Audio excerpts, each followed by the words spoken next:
there are a lot of top stars missing from AEW Double or Nothing, but what's really surprising is there's been rumors of a return. Well, today we can derail that rumor. Also, in addition to that, we are talking about the future of AEW All Out and an ROH star backstage at AEW Dynamite this past week. As always, if you guys want more videos like this, I'm going to keep you updated along the way. So go ahead and click that subscribe button, ring that bell, and all the links are in the description. You know, the Discord, the Twitch, all that good stuff. Check it out if you want to. Hey, let's talk about AEW All Out Chicago because it appears that Tony Khan is actually sticking with Chicago. That's kind of what it sounds like. So we had talked about Chicago not being the home for AEW All Out, and there's been no confirmation as to the extreme lengths that Tony Khan may have or have not tried to get the show somewhere else.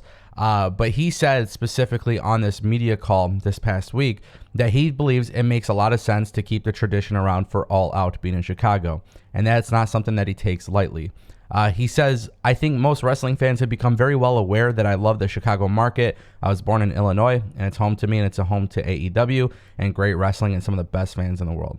Forbidden Door will be at the United Center, but that doesn't mean you wouldn't see All Out in Chicago this year, any year, or every year going forward. Chicago and the Chicago area are so important to AEW. It's in many ways why this whole grassroots movement started before I got involved. Now, with that being said, I actually want to just point this out. I do feel like this is incredibly important for me to mention. I believe Chicago is a great area for AEW. I really do. I don't believe All Out should be in Chicago, though. If you have the United Center being booked out for Forbidden Door, at that point, I think it makes more sense just to have another city to carry it. You know what I mean? Unless for some reason All Out becomes a stadium show where the Chicago Bears play, I'm not interested in keeping that in Chicago anymore. I think the Forbidden Door pay-per-view should be a yearly thing, and that could be the new home for Chicago, the new pay-per-view for Chicago, and then All Out can be moved wherever. Toronto was an option. Hey, you could bring it to Detroit if you want. But my belief is that AEW needs to get out of Chicago to a certain extent. If you're putting almost all of your pay-per-views in Chicago or Las Vegas, it just becomes redundant. Say what you will about WWE, but their pay-per-views are happening essentially everywhere. And I think AEW needs to do a little bit more of that.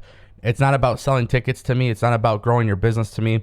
It's just about the fact that it's the same thing every single time. And there's a lot of people, they're not going to be able to travel to Chicago. Or maybe they're not going to want to travel to Chicago because they went for Forbidden Door, then they went for All Out. You know what I mean? So I don't look at it as a bad thing. Chicago has been great to AEW, but I feel like they've been so many times to Chicago and there's other cities they haven't been to. I think a lot of people are going to worry about that. I do want to turn our attention to Brian Cage, the ROH star, who was backstage at AEW Dynamite. I kind of want to talk to you guys about kind of just some of the things that's being mentioned. Fightful Select had reported earlier today that Brian Cage was backstage at AEW Dynamite this past week, actually. He had been seen there for the first time in several months. He hasn't been backstage at all. And obviously, Brian Cage, we all know his option in his contract was picked up, and he became a member of the ROH roster as part of the Tully Blanchard enterprise. Now, the reason why I'm specifically talking about this, and this is just so incredibly interesting to me, is the fact that AEW has not used Brian Cage or any member of the Tully Blanchard enterprise since the ROH Supercard of Honor show. But since then, we've seen Samoa Joe with the ROH Television Championship. We've seen Satnam Singh, Jay Lethal, and Sanjay Dutt, which, again, there is like this gray area as to who is part of ROH, who is part of AEW, and that's causing a lot of confusion for fans because a lot of fans don't know, especially when you see that the ROH Tag Team Championship belts are being defended on AEW Dynamite, but then somebody like Brian Cage, who sure as hell needs the momentum, right? Like, he needs some sort of momentum before ROH kicks off on television. They have not given him any. If the idea is for Tony Khan to have ROH become a successful brand and you're going to showcase ROH on Dynamite, this is not good news for Brian Cage because you're not there on TV.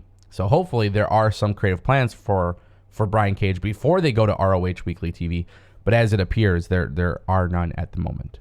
I find that to be incredibly interesting. I find that to be kind of odd, but at the same time too, we'll see what happens.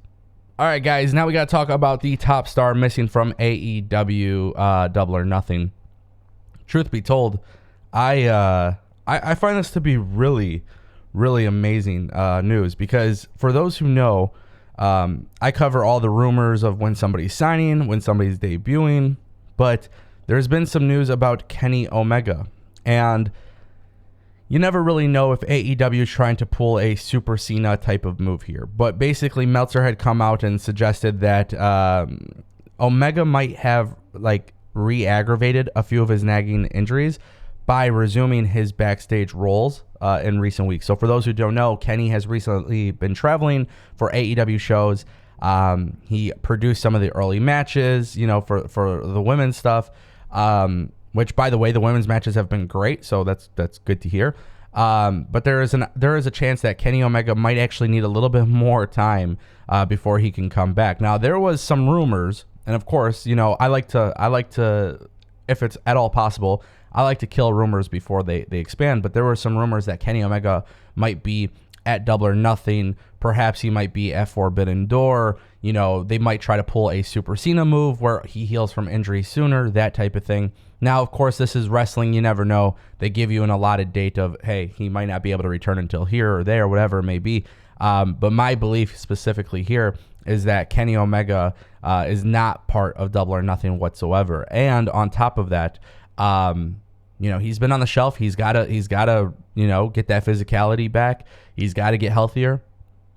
It's a really, really strange situation, but there had been a lot of rumors of Kenny Omega returning at Double or Nothing to set up some sort of program for Forbidden Door.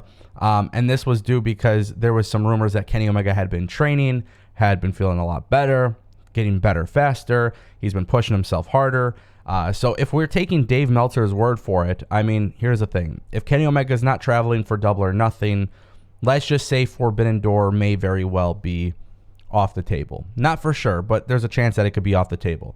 If Kenny Omega does surprisingly return for Double or Nothing to set up some sort of program or whatever it may be, which I believe is highly unlikely, but if that's the case, then obviously we all know what's happened here. So I think this is a very interesting thing. Kenny Omega missing Double or Nothing. He's honestly not needed. He hasn't been in a storyline.